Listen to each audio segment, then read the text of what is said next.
Donc, je pense qu'on devrait enchaîner avec la présentation de M. Taher.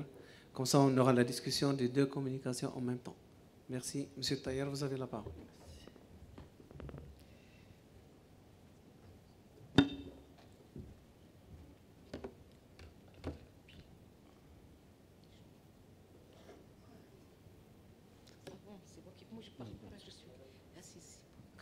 Je suis ici pour une autre raison.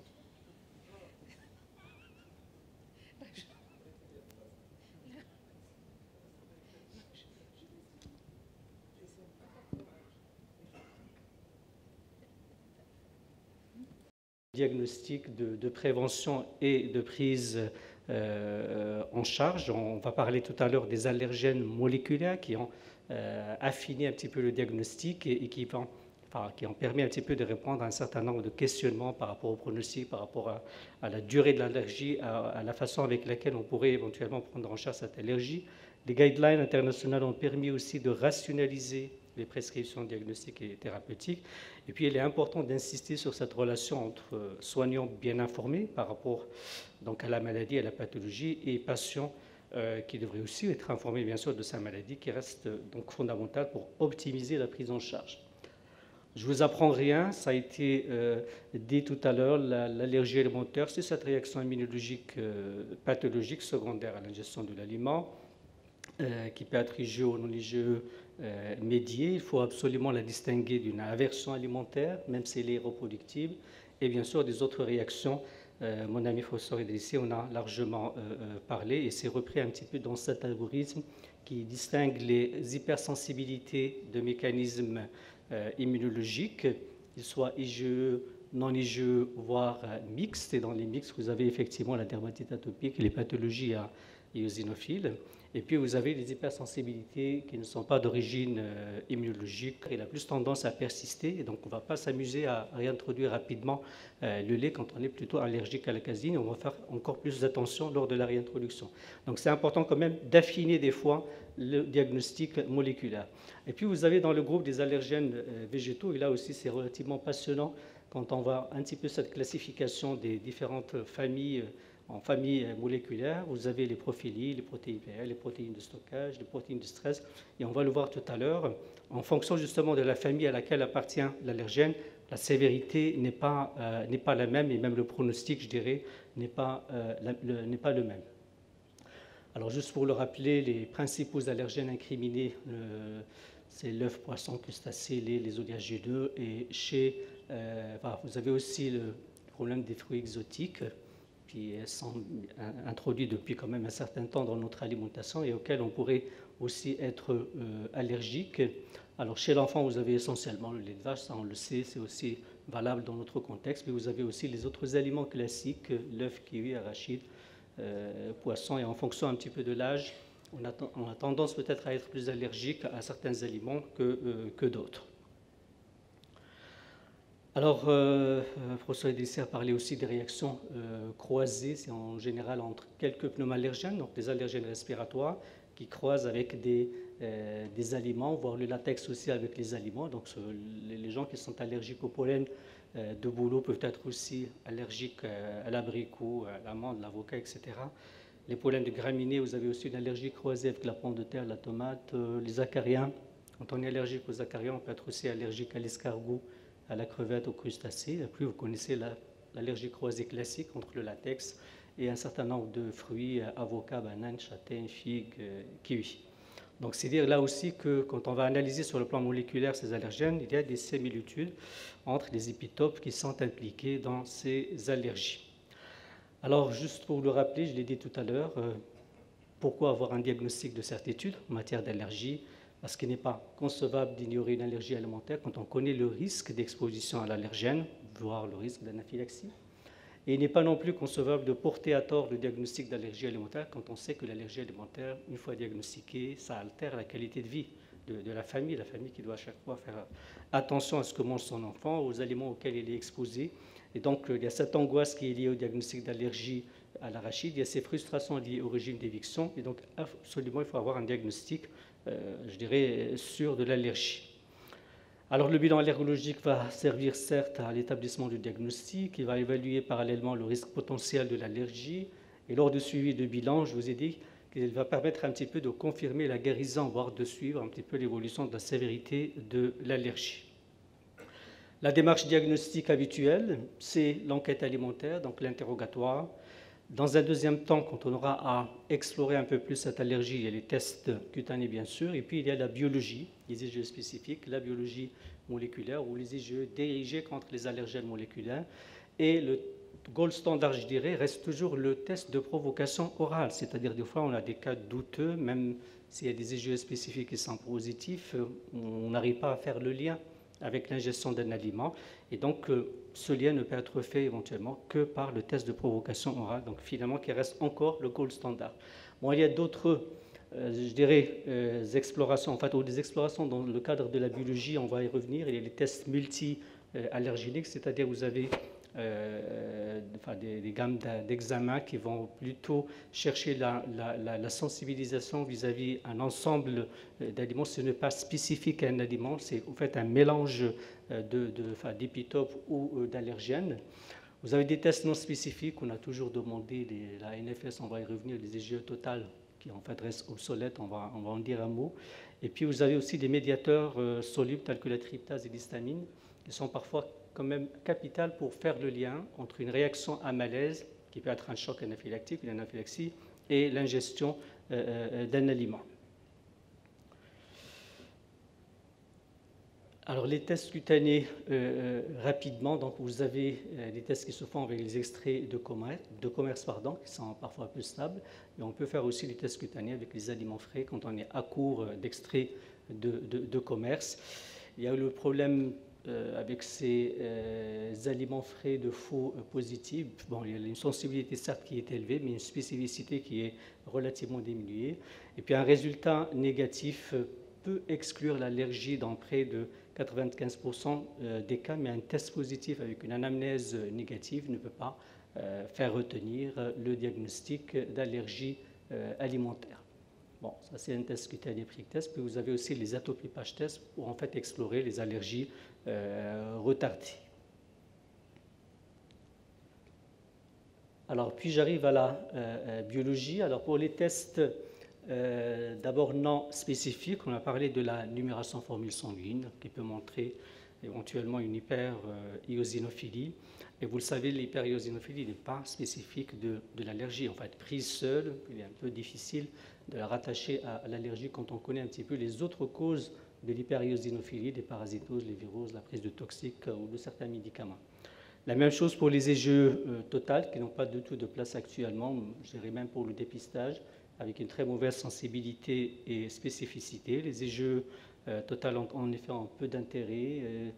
Ça permet parfois de repérer un patient atopique, mais 20% des patients qui sont allergiques ou qui ont un taux qui dépasse les 150 n'ont pas vraiment d'allergie.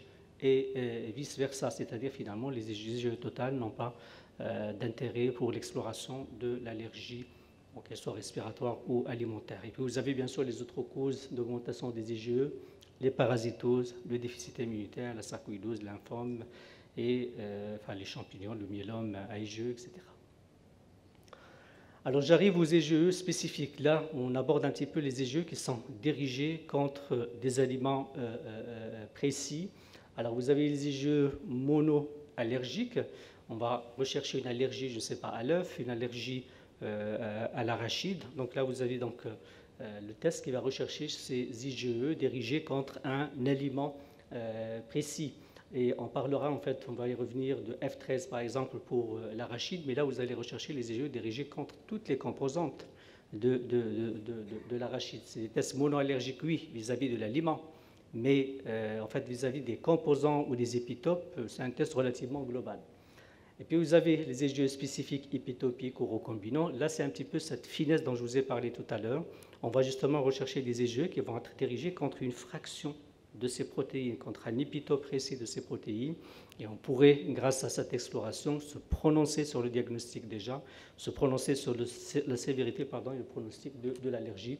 Vous allez certainement croiser des examens type ARACHID2, donc des IgE dirigés contre cet allergène de l'arachide, mais de type 2 précisément, et qui servirait certainement au diagnostic de l'allergie à l'arachide. Et puis vous avez les tests multi-allergéniques. Bon, le CLA qui reste obsolète, mais vous avez la puce ISAC qui en fait, là aussi, c'est un mélange d'allergènes, mais qui serait un petit peu plus une référence multi-allergénique dans la mesure où ça permet de dire que l'enfant est allergique à un certain nombre d'aliments et qu'il va falloir ensuite fouiner un peu plus pour déterminer quel est l'allergène en cause. Alors, donc, les tests multi-allergéniques de dépistage, vous avez avant un an le FX5 qui regroupe, si vous voulez, le lait, le blanc d'œuf, poisson, arachide, soja, donc qui représente près de 93% des sensibilisations alimentaires dans cette tranche d'âge. Et puis à partir de 1 an, on peut demander le Trophatope enfant avec le FX26 qui regroupe donc les œufs, arachides, moutarde, FX27 et ainsi de suite. Mais là aussi, vous avez les aliments qui sont responsables des sensibilisations principales avant l'âge de 6 ans. Mais c'est des tests finalement de dépistage. Positif, ça veut dire qu'on peut être allergique à l'un des aliments en question. Donc, pas d'orientation pour ces tests pour un aliment particulier. Ils sont utiles pour les non-spécialistes pour dépister un terrain atopique. S'ils sont négatifs, ils ont peut-être une bonne valeur prédictive négative. On pourrait peut-être passer à autre chose et oublier l'allergie. S'ils sont positifs, par contre, il va falloir approfondir les investigations par l'interrogatoire, les tests cutanés, les IgE spécifiques. Et pas de régime, bien sûr, d'éviction sur la base uniquement d'un FX5 ou d'un Trophatope positif. Les IgE sériques spécifiques allergéniques globales, c'est l'exemple que je vous ai donné tout à l'heure pour l'arachide quand on parle de F13, c'est des anticorps qu'on va rechercher, mais qui seraient dirigés contre l'aliment en entier. Donc, quand ils sont positifs, ils ne permettent pas de dire qu'on est allergique à tel épitope ou tel épitope. Et donc, ça reste une appréciation, je dirais, globale de l'allergie. La même chose quand on parle d'IgE anti-lait, on ne sait pas quelle est la protéine qui est vraiment en cause et vous aidez un petit peu l'intérêt d'aller fouiller un peu plus dans ces allergies. Alors, les IgE sont quantifiés en kilo-unités en utilisant la limite de 0,35 KU par litre. Le test a une sensibilité quand même élevée, une spécificité faible, bien sûr, pour le diagnostic de l'allergie alimentaire. Il faut absolument l'associer à l'interrogatoire, voire carrément faire un test de provocation orale. Et vous avez justement ces expressions, ce codage en lettres et en chiffres. Je vous ai parlé de F13. Pour les aliments, on utilise la lettre F, et puis il y a un numéro qui suit, qui est en fait en rapport avec un aliment précis. Pour les allergènes professionnels, par exemple, vous avez le K pour le latex. Le latex, c'est le K, je pense, 82. Donc, vous avez des codes pour chaque allergène en fonction un petit peu de sa nature et de son type. Toujours pour ces IgE allergéniques globales, donc se pose aussi la question, est-ce une allergie ou une sensibilisation? Quand ils sont positifs, c'est bien sûr une sensibilisation. Il faut quand même réunir tous les éléments finalement pour dire qu'il y a de l'allergie. La probabilité de réaction à l'aliment augmente bien sûr avec la concentration sérique des IgE spécifiques, c'est-à-dire quand on a des taux relativement élevés, on a plus tendance à dire qu'il y a très probablement une allergie à cet aliment. Et vous avez effectivement des cut-offs, vous avez ici l'exemple du blanc d'œuf, mais là aussi c'est des IgE globales. Quand on dépasse les 7 KU par litre après 2 ans, on est presque sûr de diagnostic de l'allergie. On peut s'en passer du TPO, donc de test de provocation orale.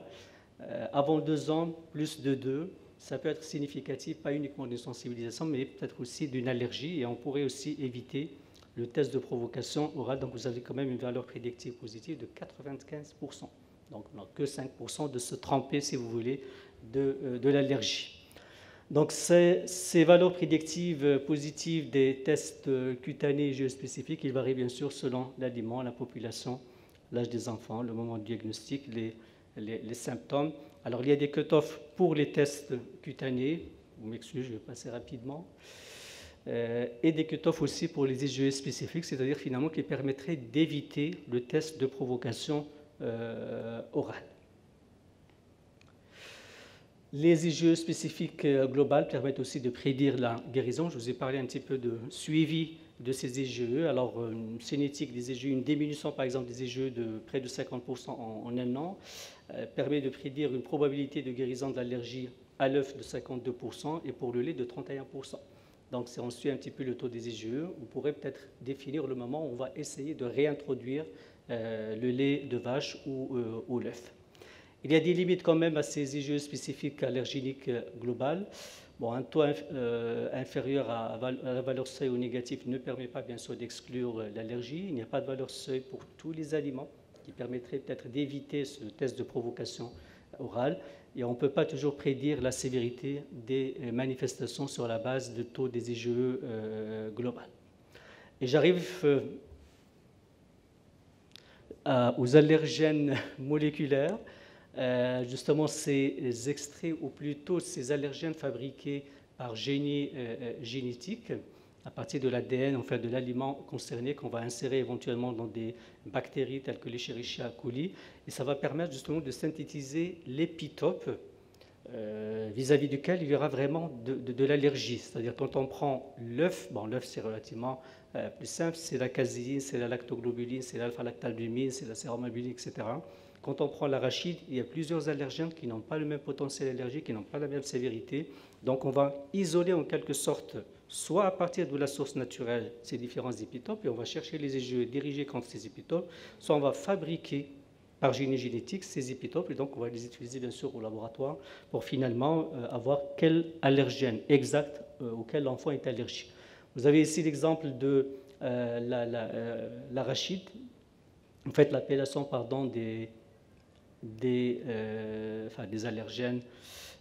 C'est fonction un petit peu de l'ordre de la découverte. Je ne vais pas en tout cas m'étaler sur ça. Donc pour dire que dans l'arachide, vous avez une multitude d'allergènes qui n'ont pas le même potentiel, qui n'appartiennent pas à la même famille moléculaire. Et donc sévérité, évolution de ce genre d'allergie va bien sûr en dépendre. Toujours dans l'exemple de l'arachide, vous voyez que la sensibilité et la spécificité n'est pas la même. Quand on prend le test, je dirais, global, donc le F13 par exemple contre l'arachide, c'est contre toutes les molécules, vous avez certes une sensibilité qui est élevée, mais la spécificité elle est faible. Vous prenez le RH1, vous avez 79% de sensibilité, mais 100% de spécificité. C'est-à-dire que si vous avez un RH1 positif, vous êtes sûr du diagnostic de l'allergie à l'arachide. Bon, je vous ai dit que ces allergènes moléculaires appartiennent à des familles moléculaires, et quand on connaît la famille moléculaire de l'allergène, on peut se prononcer sur le pronostic et la sévérité de l'allergie. Alors vous avez les protéines de stockage qui sont en fait la famille qui est la plus pourvoyeuse de réactions systémiques et de réactions donc relativement graves.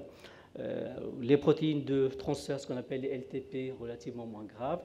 Et puis les familles moléculaires la moins grave, c'est les profilines. Donc chaque type ou chaque allergène moléculaire ou chaque épitope devrait s'insérer dans une de ces familles. Et on pourrait se prononcer finalement sur le pronostic de l'allergie, sur son évolution, comme je vous ai dit, etc. Alors finalement, apport de ces allergènes recombinants, ils ont permis d'améliorer les tests biologiques classiques. Ils contribuent au diagnostic de certitude. Ils expliquent les réactions aussi croisées, parce qu'on a des allergènes qui sont communs, qui appartiennent à la même famille moléculaire qu'on va retrouver dans différents aliments. Et donc, on peut justement comprendre ces allergies croisées. Meilleure évaluation aussi de risque de symptômes et de sévérité. On en a vu, la famille des LTP est plus sévère que la famille des profilines, et ainsi de suite. Vous avez aussi la possibilité de prédire la tolérance à l'aliment en question quand on va avoir un allergène moléculaire avec des taux précis. Là, vous avez l'exemple de IgE dirigé contre l'ovomucoïde. Il faut dire que l'ovomucoïde, c'est ce qui est pourvoyeur, en tout cas, d'allergie sévère à l'œuf. Et dans ce cas, on est allergique à l'œuf cuit et à l'œuf cru. Et donc, quand on a un taux qui est supérieur à 11 unités par litre, il y a un haut risque de réaction à l'œuf cuit et donc aussi à l'œuf cru. Mais quand on a un taux qui est inférieur à 1, mais qui est quand même positif, je vous ai donné un petit peu on parle de positivité en général à partir de 0,10 pour les allergènes moléculaires. Donc, moins de 1, il y a un faible risque de réaction à l'œuf cuit, et donc on peut conseiller ou initier au moins l'œuf cuit, et ça va peut-être une porte d'entrée vers l'induction de tolérance. Bon, vous connaissez tous l'allergie au lait de vache avec les différentes composantes, j'en ai parlé. Je vais rapidement brosser les autres examens qui n'ont pas vraiment d'intérêt dans l'allergie alimentaire. Sachez que pour les IgG spécifiques, aucune place dans l'exploration de la sensibilisation vis-à-vis des aliments. Vous avez peut-être les IG4 qui auraient un intérêt pour évaluer la tolérance, notamment chez les enfants à qui on a initié une induction de tolérance. Vous avez aussi le test d'activation des basophiles, c'est un test in vitro et donc il a peut-être des intérêts en matière d'évaluation de l'allergie, un marqueur de l'activation. Bon, on va doser un petit peu tous ces marqueurs et l'idée derrière, c'est que ce test s'est avéré avoir une spécificité supérieure, une sensibilité comparable au prick test et aux IgE spécifiques. Il y a en tout cas certains laboratoires qui le font. Rapidement, le dosage de la protéine cationique eosinophilique au niveau de l'arbre branchique, peut-être au niveau de tube digestif pour les pathologies à eosinophiles. Et puis vous avez le diagnostic de choc anaphylactique. Bon, un enfant qui a fait une réaction relativement sévère, donc un choc, et on ne sait pas si vraiment c'est un choc allergique ou non. Alors on peut s'aider justement de ces examens. Vous avez l'histamine, si on arrive à prélever l'enfant rapidement, parce qu'il a une demi-vie quand même relativement courte. Et vous avez la tryptase, qui serait plus spécifique de choc anaphylactique, et on pourrait faire rapidement le lien entre les manifestations et un choc d'origine allergique. Il y a la biopsie digestive, bien sûr, dans certaines situations. Donc mes collègues qui m'ont précédé en ont parlé. Alors je conclus pour dire finalement que les IgE spécifiques, surtout les IgE moléculaires, ont permis d'améliorer le diagnostic, l'évaluation du pronostic et l'évolution de la maladie. Les tests multi-allergéniques servent plus pour le dépistage. Quand ils sont négatifs, on pourrait peut-être s'éloigner du diagnostic, mais quand ils sont positifs, il va falloir aller plus loin. Les IgE uniquement pour les allergies, bien sûr, IgE midi. Là, je n'ai pas parlé des allergies non IgE. IgE positive n'est pas synonyme d'allergie. Il faut toujours corréler à la clinique. Et puis l'allergologie finalement moléculaire permet nettement d'améliorer le diagnostic, pourrait prédire aussi la sévérité, pourrait différencier les formes persistantes ou qui guérissent de celles qui devraient être quand même transitoires. À corréler aussi avec l'histoire clinique et l'origine géographique, mais quand même le TPO garde toujours sa place dans le diagnostic et dans l'évaluation de la tolérance, donc ça reste le gold standard en matière d'allergologie. Et je vous remercie pour votre attention. Est-ce qu'on refait le test? Merci de cette présentation. Et ça montre vraiment la complexité de la chose. C'est pas aussi évident que ça, franchement. Et au départ, on a insisté sur l'intérêt de l'interrogatoire, et ce qui nous renvoie à ce qu'on appelle les allergènes masqués. On a beau dire, voilà les allergènes responsables, mais parfois, un allergène masqué qui n'est pas connu, il risque d'être à l'origine d'un choc anaphylactique. Et d'ailleurs, j'ai assisté une fois à une présentation, un adulte de la région d'Alsace, il a fait un choc anaphylactique après un repas. Et quand on a fait l'enquête, c'était vraiment très, très difficile. Qu'est-ce qu'on a trouvé? On a trouvé une poudre issue du noyau, la sorte d'amande qui existe dans le noyau des abricots, une poudre qui aromatise certains repas. Et le type, il a fait un choc anaphylactique à ça. Donc vraiment, c'était très difficile d'y penser. Deuxième chose, les tests cutanés, parfois, on a beau dire tests cutanés, mais il y a des différences. Par exemple, l'œuf, il faut exiger un seuil. Par exemple, on ne peut dire positif qu'à partir de 7 mm. Donc 3 mm, ça ne veut pas dire que c'est positif, alors que c'est positif pour d'autres allergènes. Troisième précision, c'est que les allergènes sont des protéines, donc ils peuvent être dénaturés par la chaleur et par l'acidité. Il se peut que le patient fait une réaction buccale, c'est ce qu'on appelle le syndrome buccal, un œdème labial, et quand l'allergène est passé dans le tube digestif, il va être dénaturé, on fait les tests cutanés ou les IgE, on va trouver que c'est négatif. Donc ce n'est pas aussi simple que ça. Et Setter, il a bien traité les choses pour s'en sortir, parce que vraiment c'est une question gigantesque.